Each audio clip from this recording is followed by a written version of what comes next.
start dropping them into the chat or the Q&A function of Zoom, and then I'm going to let our two guests introduce themselves. We are super blessed to be joined by Ruth Santiago, who you saw featured in the film multiple times. She's a community and environmental lawyer. We're super grateful to have her here with us today. Ruth, I'll let you introduce yourself further. Hello, everyone. As Alexis mentioned, I work with community and environmental groups in Puerto Rico.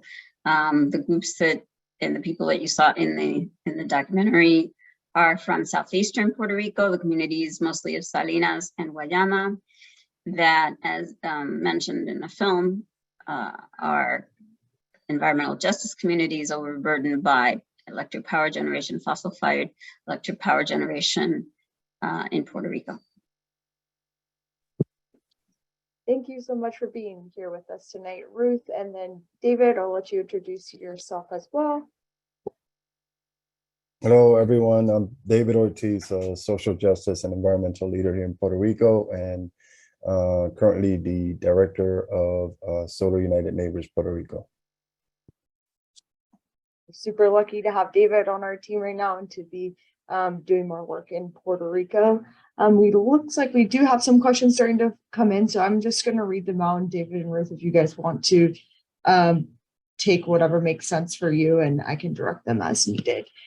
So Douglas Anderson reached out and asked, first of all, do you have net metering an option in Puerto Rico where you get compensated for extra energy that you produce? And if so, are there fights to try to end that, as we are seeing in other states? Yeah, we do have net metering by law, and it's not 100% reimbursement or payment compensation for the energy generated by the usually rooftop solar panels. But it is, I think it's around 75% or so. I'm not exactly sure. And there's been talk about trying to weaken it, but it hasn't gotten to the point of legislation or specific proposals. But what we have had is something similar, and it's a very strong push, which has to do with the so-called solar tax. And it's a mostly coming from the bondholders, because, as you know, Puerto Rico, in addition to having been impacted by Hurricane Maria, damaged the electric system, pretty much destroyed by the Hurricane Maria, the grid. It was also in the midst of the bankruptcy of the Puerto Rico Electric Power Authority and the central government. In that case, the supposed restructuring of the Puerto Rico Electric Power Authority debt is pending. And what the bondholders and other big creditors want to do is impose a tax on people who have rooftop solar to pay for their own generation, pay a so-called transition fee on their own generation, which is nothing less than a solar tax. So what people would be generating on their rooftops with their own equipment would be, if the bondholders have their way, would be paying this transition charge. And we're fighting that for sure. Definitely, yeah. There's always a fight for it, right? Trying to, not make it easy. There's a couple of follow-up questions from Will relating to kind of where are things at with this project and how have things been going. So it'd be great to hear, have these systems been being installed with battery storage included? What's kind of the average consumption and things that are being installed? I'm assuming there's a lot of AC in the area. So those are the kind of questions he was wondering on, if you guys don't mind giving an update on how the work is going there. And maybe David, you can also give some insight to the co-ops we've been running as well.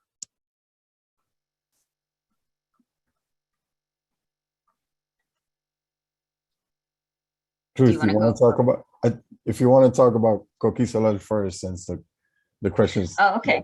So the systems that the projects, it's really in southeastern Puerto Rico, and in between Salinas and Guayama, there are two, right? Two projects. And the process, the educational and organizing process is the Coqui Solar that was sort of the first step where, you know, an actual very poor community decided to start a rooftop solar project, right? But first, learning much more about, we already knew, right, about the fossil-fired power plants. And so we were looking for the alternatives, and as Roberto mentioned in the documentary, so one of the neighbors had set up his own rooftop solar project, and it worked really well. And we all went over there, and the PREPA people went over to sort of inspect it. And so we started from there, and had a lot of collaboration from faculty at the University of Puerto Rico, engineering campus. And that was the educational and planning process.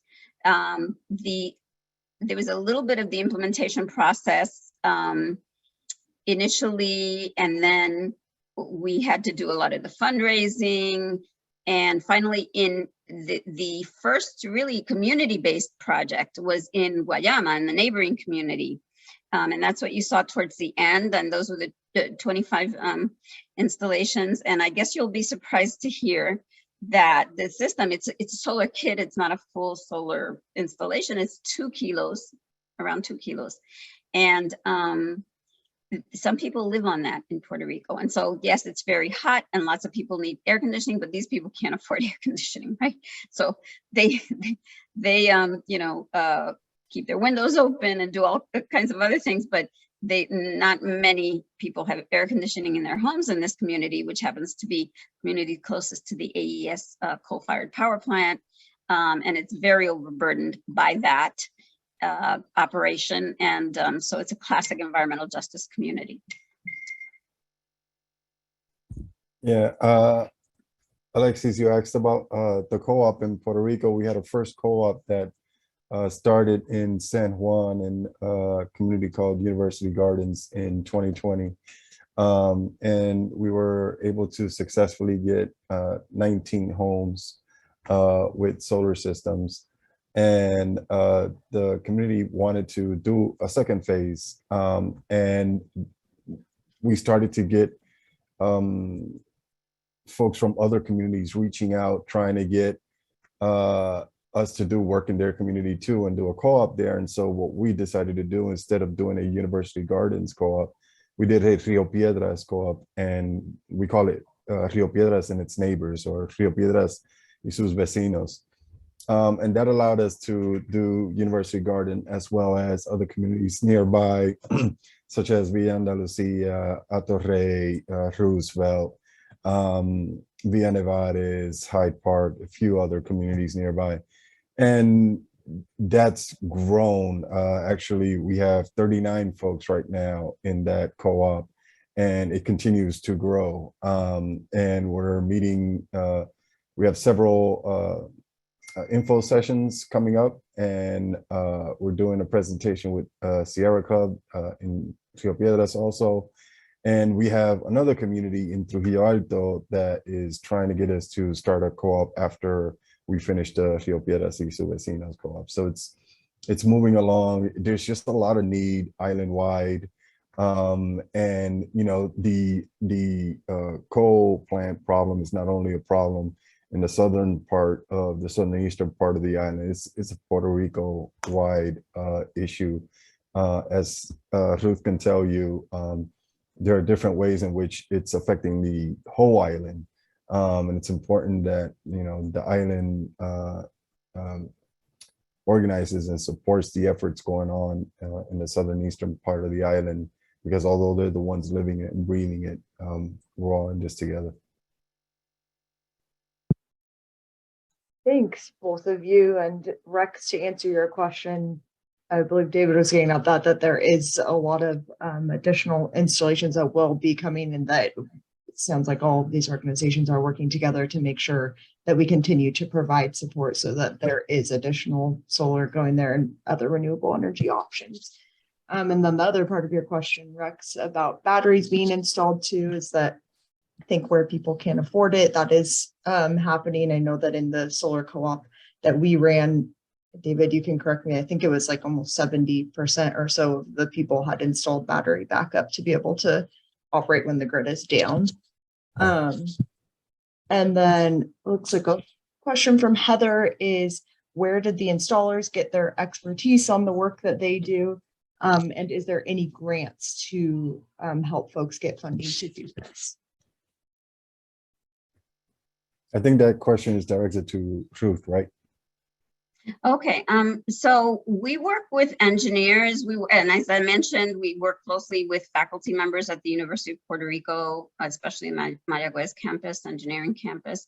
So we work with engineers and electricians, and they train and facilitate the community groups that are working on these projects. And yes, we are doing projects based on grants and proposals that are submitted to foundations and that kind of thing.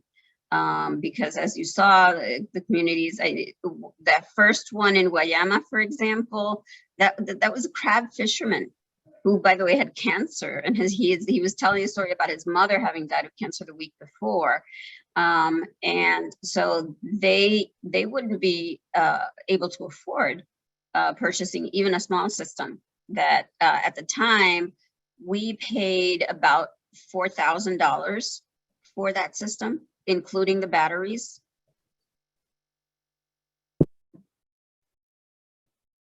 Thanks for sharing. The follow-up is that it sounds like there's some folks who have family members who are located in Puerto Rico. Could you speak to like the future of where projects are going? They're specifically asking about family they have in, I'm going to pronounce this wrong, so I'm sorry, Canovanas, but if you have like, oh, thank you, David. Future plans for where the projects will be going. Is this the Coqui project or the Compra? Yeah, let's have Ruth answer, and then David, if you want to add any insight as well. Go for it. I'm sorry, what was the question? Where are future projects going to be happening? Are you guys sticking in the same area where you've been doing them, or do you have future plans to expand to other areas? Yeah, actually, we're in the process of expanding both right now, right? We got a donation, some panels donated and some more funding, and so we're expanding both. And I hope it expands throughout Puerto Rico, right? We especially need, and someone was talking about sort of sacrifice zones, how rural areas in southeastern PR serves as a sacrifice zone for the San Juan metro area. So we hope that San Juan gets a lot of rooftop solar, and just everyone needs it. But I wanted to mention also that there's a question in the chat, and I'm really bad at like listening and reading questions. So if you want to read any question, I was reading the question when you asked the last one. So so there's something, someone mentioned agrivoltaics, right? Which is to combine agriculture and solar. We have a situation in Puerto Rico with very limited land space and lots of rooftops. The DOE and NREL, the National Renewable Energy Labs, it just put out a 6-month report on a project called PR 100, which is how Puerto Rico achieves its 100% renewable energy goal. And they found that we have so many rooftops that we can basically generate about 20 gigawatts of rooftop solar. And that, of course, covers and is more than enough to cover all of the energy demand in Puerto Rico, right? And so we are actually trying to stay away from impacting land, especially agricultural land, ecologically sensitive areas. And the problem with the utility scale projects that we've seen, land-based systems, is that they also depend on the transmission distribution system, which is what the hurricanes take out constantly. So Hurricane Maria took down the transmission system and a lot of the distribution system in Puerto Rico. And The utility scale renewable energy projects that existed at the time took 15 months to reconnect after Hurricane Maria because they were dependent on the transmission distribution system. And so there are lots of reasons why we prefer, and our proposal is for rooftop solar. Many, many reasons, including some that were mentioned in the documentary about empowering communities, right? And being actual producers and not just passive consumers, and achieving democracy and energy justice. Lots of things that you're just not going to get with utility scale. Thanks for that insight, Ruth. Looks like from Jean Paul, we have a question of, have there been any efforts to get buy-in from small businesses and commercial or non-residential entities to get rooftop solar on their properties or businesses?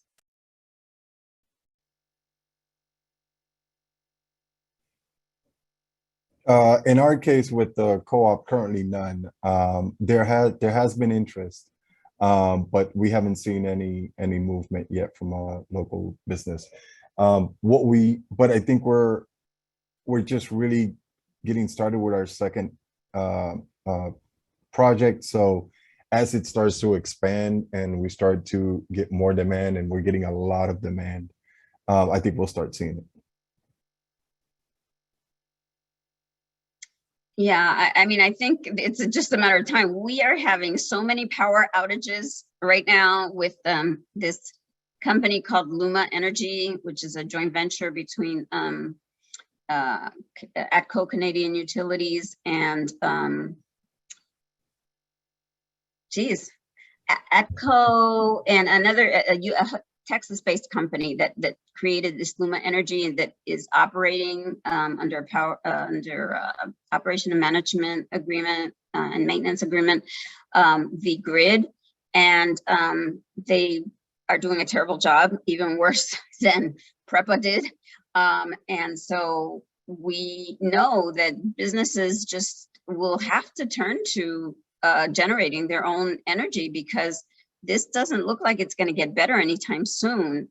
And actually, we know that Luma Energy is behind the federal funds, trying to get the federal funds for repair of the electric system, and then probably not interested in remaining.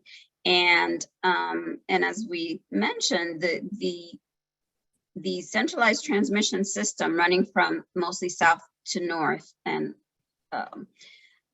sort of throughout the island as well is constantly struck down by hurricanes. So repairing that is not going to be as resilient. It really doesn't provide the resilience that just rooftop solar will. So it's really important for people in the States to reach out to Congress people and let them know that we in Puerto Rico, civil society groups, are really advocating for rooftop solar as a form of life-saving resilience for people here, and businesses will need to do that as well. Thanks, Ruth. There's two questions that are related, one from Heather and one from Jim, talking about, so are these rooftop solar systems, are they tied to the grid? Are you creating like neighborhood microgrids or standalone systems? Are these mostly just offsetting utility bills and just behind the meter? What does that look like? Yeah, so there's some tied to the grid, right? Some are standalone, some have both, right? And I haven't seen anyone, any community, maybe, I'm not sure whether Casa Pueblo in Adjuntas, which is really the lead organization in this kind of development towards rooftop solar. I'm not sure whether they will have their commercial project, right, interconnected among the businesses. And that again is going back to the previous question. That is an example of how businesses are also doing rooftop solar in Puerto Rico, thanks to organizations like Casa Pueblo. And to follow up on that, there's some questions regarding like being more resilient in these storms like hurricanes. So do you guys know about any mitigation plans to help prevent destruction of rooftop solar panels? And we'll also ask a follow-up question of, is there a possibility of like installing the cables underground instead of overhead to try to help with that? Or what is your guys' insight on that? I'll just say that undergrounding has come up quite a bit. It's very expensive. Some people say it's almost 10 times more expensive than overhead wires. And the problem sometimes also with undergrounding is that really Puerto Rico's largest disaster kind of event has to do with flooding. And although flooding, these cables can resist to some extent the flooding, but after a while, they also get damaged. And of course, undergrounding means really expensive repairs when they have to be dug up and reworked on. So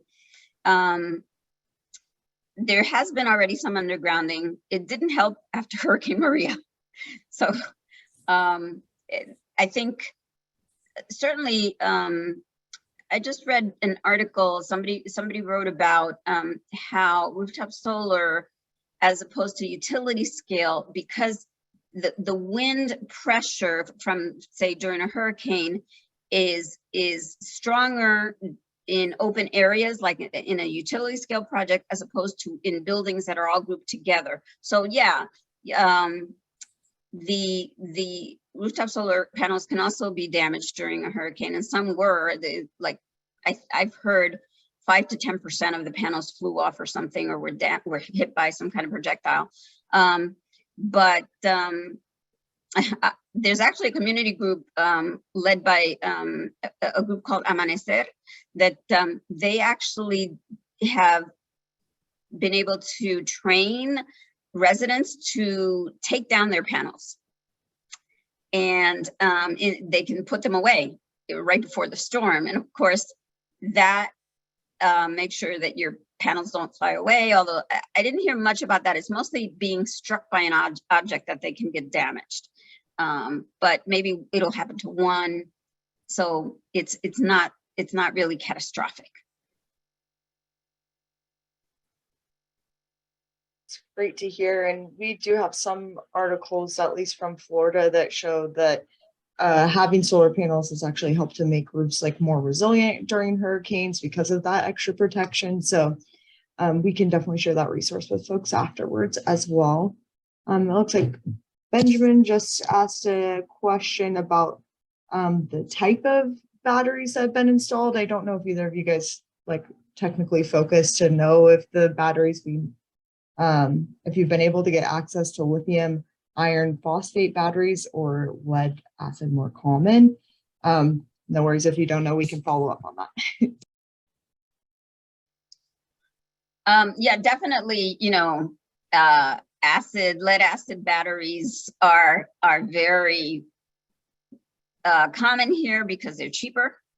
But yeah, we actually in this second round, we're using lithium batteries that I don't know all the specifications, but I know that they're lithium and that other people are using them and they're recommended highly. So we're using those in the second this time around. I'm sorry, was there another part to that question maybe? I could add to that, Ruth. Also in our current co-op, we're looking at all the battery options to try to make these systems more affordable for the communities that we're working with. So we're also looking at different lithium battery options that are much more affordable. There are some that come in modules versus sort of like the Tesla. And so we're looking at all the options to make sure. And so we have the ability to look at all sorts of different storage units that people could consider that'll fit better within their budget. Great, thank you both. It looks like we've answered all the questions that I see. Does anyone else have any other questions? Alexis, I saw a question there by, I think, Ryan Baggett about working with U.S. military service veterans. Yes, go for it. I definitely would love to do that. And if Ryan could, reach out to me, I definitely would love to talk to him more about that. Yes, Ryan, and I see that you're saying you're not able to directly copy and paste.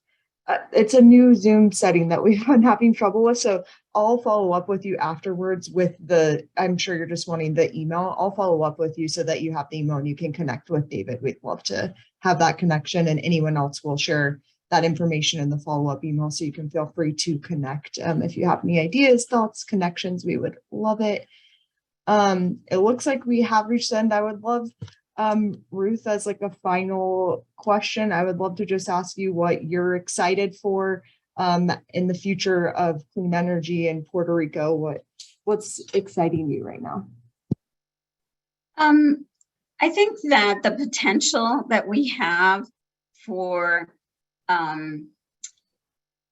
transforming our electric system, especially to provide access to low and medium income communities and environmental justice communities that have been impacted and overburdened so much by these fossil fired plants. You saw in the video the black smoke billowing out of the Aguirre power complex and all the coal ash waste from the AES. It's been a menace, especially in the past few years. And so there's this huge potential with the availability of the disaster recovery funds to provide access to rooftop solar to all communities, businesses, institutions throughout Puerto Rico. And that will depend on FEMA and HUD and the Biden administration to push in that direction. And so we need people to call their Congress people and the administration to put pressure on them to invest and earmark funds from the disaster recovery funds that have already been allocated, right? So that they're used for rooftop solar storage and energy literacy, right? And energy efficiency and all of the options to central station fossil fired generation and centralized transmission and distribution. Thank you. Thank you, Ruth. I appreciate that. And we'll definitely include that in the follow-up email to give a call to action to have folks do that so we can do our part in helping to create a better energy future for everyone. I know a few more questions have popped through, but you guys can feel free to reach out. I'll send a follow-up email with our information so you can connect with our team. And then I'm going to drop into the chat as well the link to learn more about the movie and the organizations that were involved. It's an amazing project and we want to continue to share their work. We're really grateful for the opportunity that we had to share this film and to have Ruth join us tonight, and of course David as well. So thanks everyone for joining us, and we hope to see you guys at an event in the future. Thanks everyone. Thank you. Bye-bye.